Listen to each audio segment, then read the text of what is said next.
दोस्तों नमस्ते। यूक्रेन और रूस की लड़ाई बहुत भयंकर मोड़ लेती जा रही है और इस बीच पूरी दुनिया यह सवाल कर रही है, क्या पुतिन जिद्दी हैं? क्या रूस के राष्ट्रपति वाकई में तानाशाह हैं? ये बड़ा सवाल है और जब पूरी दुनिया नज़र बनाए बैठी है कि पुतिन के बारे में जाने, आखिर पुतिन मतलब रूस है या रूस मतलब पुतिन है, इस सवाल का जवाब कैसे मिलेगा? तो चलिए आज पुतिन की कहानी आपको बताते हैं कि कैसे पुतिन रूस की सत्ता में रूस का नाम ही पुतिन कर देना चाहते हैं। क्या जिद है कि यूक्रेन जैसे देशों पर वो आक्रमण करके नाटो देश को झुकाने के पीछे लगे हुए हैं। नाटो देश को परेशान करने की उनकी कला आज की नहीं है। उन्होंने जो कोशिशें की वैसे तमाम देशों पर आक्रमण किया, वैसे तमाम देशों को परेशान करने की कोशिश की जहां पर नाटो कंट्रीज की दखलंदाजी हुआ करती थी। सीरिया, लीबिया, क्रीमिया, ये सारे चीज़ों को आप देखिए। फिर ब्रिटेन से पंगा लेना, केमिकल से जो अटैक किया गया था, जासूस वाला नर्व अटैक जो हुआ था। इसके बाद अमेरिका को परेशान करना, ट्रंप आज तक डॉक्यूमेंट लेके घूम रहे हैं। ओबामा से भी खास बनती नहीं थी। आखिर ये पुतिन है कौन? जहां पर कहा जाता है रूस में लोकतंत्र है लेकिन डेमोक्रेसी वहां पर नाम की है। पूरी प्रक्रिया को समझिए कि भारत में आप कह सकते हैं कि मनमोहन सिंह की सरकार थी, नेहरू की सरकार थी, इंदिरा की सरकार थी, या अभी मोदी की सरकार है, लेकिन रूस मतलब पुतिन की ही सरकार कही जाती है। बहुत गजब का खेल है, ये जरा समझना पड़ेगा। और ये खेल बड़ा दिलचस्प है कि पुतिन करते क्या है। अगर आज हम कहें कि नरेंद्र मोदी प्रधानमंत्री हैं और फिर राष्ट्रपति बन जाएंगे और फिर राष्ट्रपति से वो प्रधानमंत्री बन जाएंगे तो बड़ा अटपटा लगेगा, क्योंकि कभी कोई राज्यपाल बन जाता है, कोई राष्ट्रपति बन जाता है, तो फिर वह कहे कि मैं विधायक एमपी बनना चाहता हूं, तो बड़ा अजब लगता है। लेकिन रूस में बहुत गजब खेल है। रूस ने नियम बनाया था कि लगातार 2 कार्यकाल के बाद कोई राष्ट्रपति नहीं रह सकता है, तो इसका तोड़ पुतिन ने निकाला था।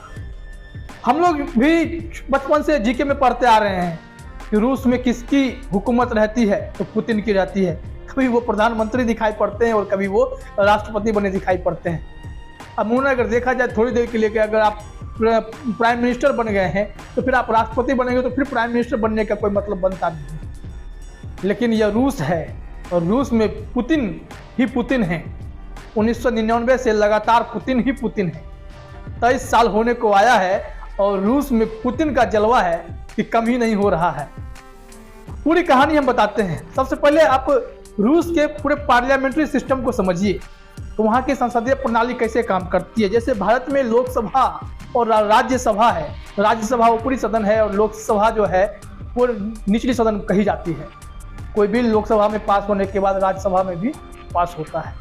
वैसे ही अगर देखा जाए तो वहाँ पर भी फेडरल काउंसिल होता है और दूसरा स्टेट ड्यूमा होता है। स्टेट ड्यूमा निचले सदन है और फेडरल काउंसिल जो है वो ऊपर का सदन है।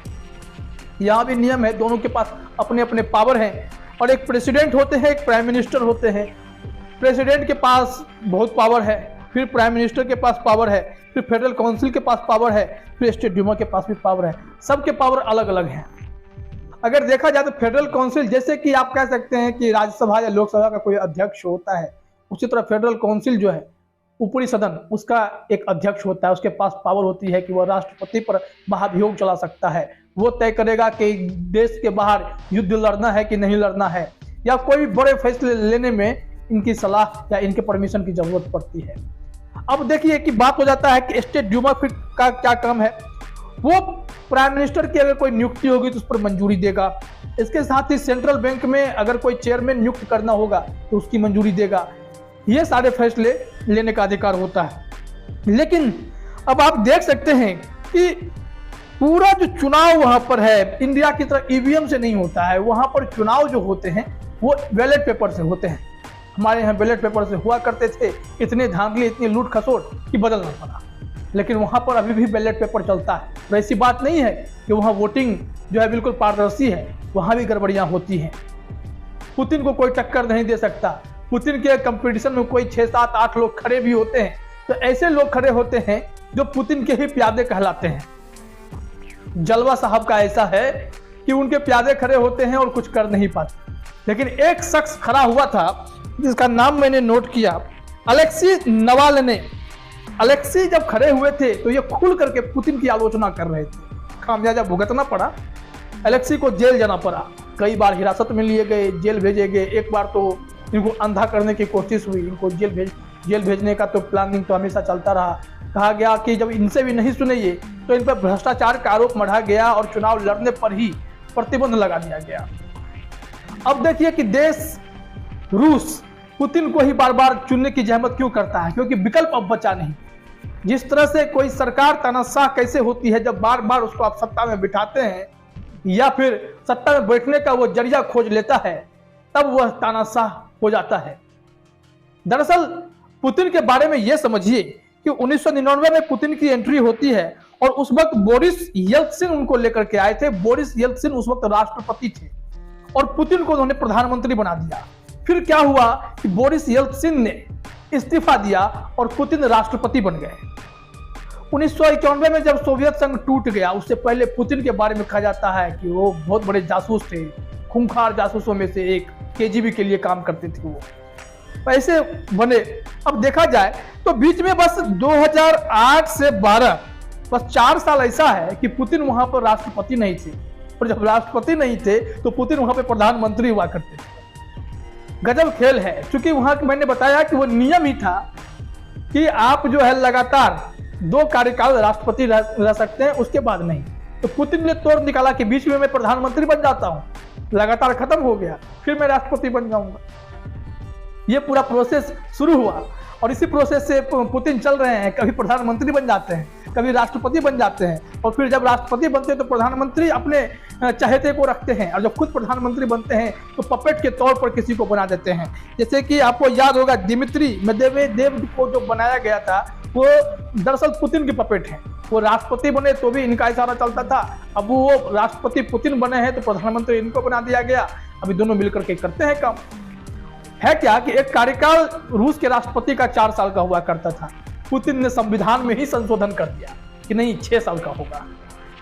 अब देखिए कि 6 साल का कार्यकाल करा लिए, उन्होंने तोड़ निकाल लिया कि अगर 20 से हटना है तो कैसे हटना है, फिर राष्ट्रपति कैसे बनना है। लगातार 2 कार्यकाल के बाद भी तो बीच में प्रधानमंत्री बन जाते हैं। तो रूस के पुतिन तो ऐसे हैं। अब अभी देखिए ना, हम लोग जब छोटे होंगे तब से पुतिन का नाम सुनते हैं। अब उनके सामने कई ऐसे देशों में राष्ट्रपति बदलते चले गए। अमेरिका में तो अब ट्रंप के बाद बिडेन भी आ गए, इससे पहले ओबामा, बुश, क्लिंटन, इन सबको लोगों ने देखा, लेकिन पुतिन हिले नहीं, पुतिन की गद्दी बरकरार रही। तो इस परिस्थिति से आप समझिए कि पूरा देश, रूस जो है, खास करके रूस की मैं बात कर रहा हूं, वहां पर क्या पुतिन इतने ताकतवर हैं? आखिर पुतिन चाहते क्या है? बेसिकली मैं बता दूं कि पुतिन के मैं जासूसी पर बार बार जोर देता हूं कि खूंखार जासूस के तौर पर थे। अब इनका मकसद है कि सोवियत संघ टूटा, रूस कमजोर हो गया था, रूस की अर्थव्यवस्था चरमरा गई थी। तो उसी वक्त क्या हुआ, तेल के दाम बढ़े। रूस में तेल बहुत होता है, नेचुरल गैस बहुत होता है। तो ऐसे परिस्थिति में ऊंची कीमतों के चलते रूस की अर्थव्यवस्था पूरी पटरी पर आई। रूस रक्षा मंत्रालय मामले में, खास करके मैं कहूं डिफेंस के मामले में, दुनिया को टक्कर देता है। रूस के पास बहुत ताकत है। भारत रूस पर डिफेंस मार्केट के लिए डिपेंडेंट है। तेल के लिए जो है यूरोपियन कंट्रीज इन पर डिपेंडेंट है। 40% हिस्सा रूस जो है अपने तेल का एक्सपोर्ट जब करता है तो दुनिया के कई देशों को देता है। यूरोपियन देश ऊर्जा के लिए इन पर निर्भर हैं। फिर रूस ने क्या देखा कि नाटो जब बना सोवियत संघ टूटने के बाद, तो नाटो कंट्री बेसिकली पश्चिमी देशों का यूनियन है, और ये सारे देश जो है पूरी ताकत दिखाते हैं, एकजुट दिखाते हैं और घुस रहे हैं ऐसे ऐसे देश में, और वहां पे अपना प्रभाव छोड़ रहे हैं। यूक्रेन अभी वर्तमान स्थिति में नाटो के प्रभाव में है। वहां के राष्ट्रपति जो जेलेंस्की हैं, वो चाहते हैं कि वो नाटो देश में सदस्यता ले लें, यूरोपियन संघ की सदस्यता ले लें, उनके साथ चले जाएं। परिस्थिति ऐसी बन रही थी जो कि रूस को पसंद नहीं आया। रूस ने हमला किया, सीरिया में भी रूस ने हमला किया था, लीबिया की हालत खराब कर दी थी। अब देखिए कि किसी तरह से अमेरिका के राष्ट्रपति चुनाव में रूस ने दखलंदाजी दिखाई थी। ब्रिटेन से भी रिश्ते खराब कर लिए। क्यों? क्योंकि जो भी नाटो कंट्री हैं, जर्मनी, फ्रांस, किसी से रूस के संबंध अच्छे नहीं हैं, क्योंकि पुतिन है। पुतिन इस वक्त ताकतवर दिखाई पड़ते हैं। क्यों? क्योंकि उन्होंने ऐसे नाटो कंट्री जिनके बारे में कहा जाता है कि बहुत ही पावरफुल देश है, इन तमाम देशों से वो पंगे लेने के लिए तैयार रहते हैं, भिड़ जाते हैं, लड़ जाते हैं। रूस ने जो है अमेरिका की सुपरमेसी को कमजोर करने की कोशिश की है, उनकी ताकत को कमजोर किया है। तो ऐसे में आप कैसे नहीं रूस के पुतिन को रूस या पुतिन या रूस कहेंगे? ये बड़ा सवाल है। और पुतिन ने जो कर दिखाया है वाकई में साहस का काम तो है ही। इतने साहसी काम हर कोई कौन करेगा? इतने बड़े बड़े देशों से पंगे लेना और फिर अपने ही देश में डेमोक्रेसी, सिर्फ लोकतंत्र, सिर्फ नाम का दिखाना और खुद उस राह पे चल पड़ना जहां पे आपकी तुलना हिटलर से होने लगे। हिटलर की तानाशाही क्या रूस के पुतिन की तानाशाही के जैसी ही थी?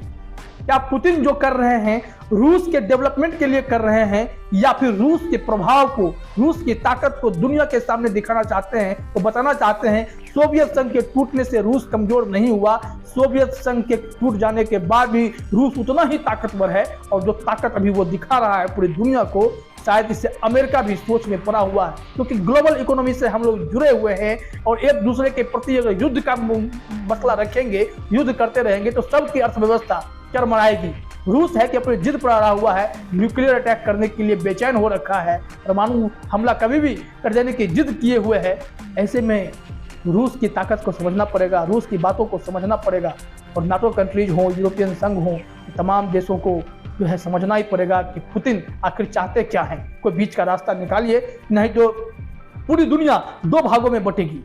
एक पुतिन की तरफ खड़ा दिखाई पड़ेगा और एक अमेरिका की तरफ खड़ा दिखाई पड़ेगा। बचना होगा इससे, क्योंकि पुतिन है जब अपने देश में वो अपने आप को स्थापित करने के लिए किसी भी हद तक कानून को तोड़ मरोड़ सकते हैं, तो वो दुनिया से लड़ने के लिए रूस की खजाने को खाली भी कर सकते हैं, पूरे रूस को दांव पर भी लगा सकते हैं। फिलहाल इस वीडियो में इतना ही, बाकी अन्य अपडेट्स के साथ हम आपसे जुड़ेंगे।